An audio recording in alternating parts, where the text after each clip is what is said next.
कुमारिका चांगला पती मिळावा यासाठी व सौभाग्यवती महिला पतीच्या दीर्घ आयुष्यासाठी हे हरितालिकेचं व्रत करतात।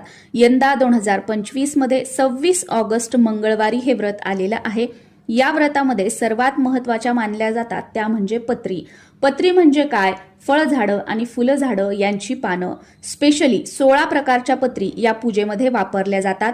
ती 16 प्रकारची झाडं याप्रमाणे बेल, आघाडा, मधुमालती, दुर्वा, चाफा, कन्हेर, बोर, रुई, तुळस, आंबा, डाळिंब, धोत्रा, जाई, मरवा, बकुळ व अशोक। हरितालिका पूजेमध्ये शिवलिंग, सखी पार्वती, गणपती यांचं पूजन केलं जातं।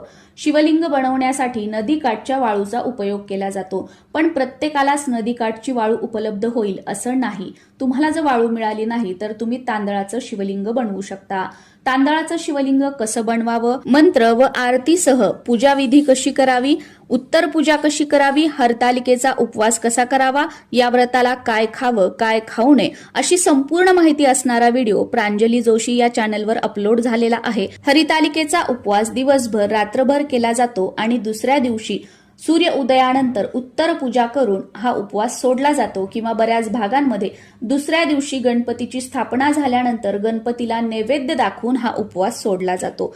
या उपवासाला भगर चालत नाही, तिखट मीठ चालत नाही, उकडलेली रताळी, कंदमुळं आणि फ्रुट्स खाऊन हा उपवास केला जातो। पण आमच्या भागामध्ये एवढ्या अवघड प्रकारे हा उपवास केला जात नाही। आमच्याकडे साबुदाणा वगैरे खाल्ला जातो। तर तुमच्या भागात, तुमच्या शहरात, स्पेशली तुमच्या घराण्यामध्ये, तुमच्या कुळामध्ये पूर्वीपासून परंपरागत ही पूजा करण्याची पद्धत काय आहे, हरितालिकेचा उपवास करण्याची पद्धत काय आहे, ते तुमच्या घरातील मोठ्या मंडळींकडून जाणून घ्या आणि त्याप्रमाणे हे व्रत वैकल्य उपवास करण्याचा प्रयत्न करा। कारण आपल्या घराण्याच्या ज्या रूढी परंपरा असतात त्या जाणून घेणं, त्या पाळणं आणि त्या पुढे चालू ठेवणं हे आपलं प्रथम कर्तव्य आहे। मी सुद्धा आमच्या घरामध्ये पूर्वीपासून ज्याप्रमाणे व्रत वैकल्य केली जातात त्याचप्रमाणे करते, म्हणून तुमच्यासोबत ही टिप शेअर केली आहे। हरितालिकेची पूजा झाल्यानंतर आवर्जून सखी व पार्वतीची ओटी भरायची आहे।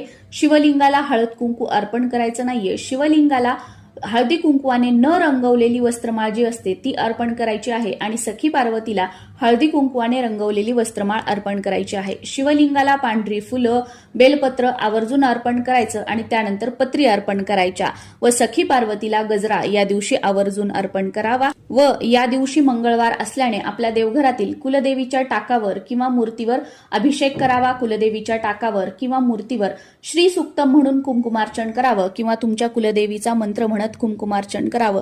कुलदेवीला या दिवशी काहीतरी गोडाचा नैवेद्य दाखवावा आणि तांबूल आवर्जून अर्पण करून घरातील सर्वांनी प्रसाद म्हणून खावा।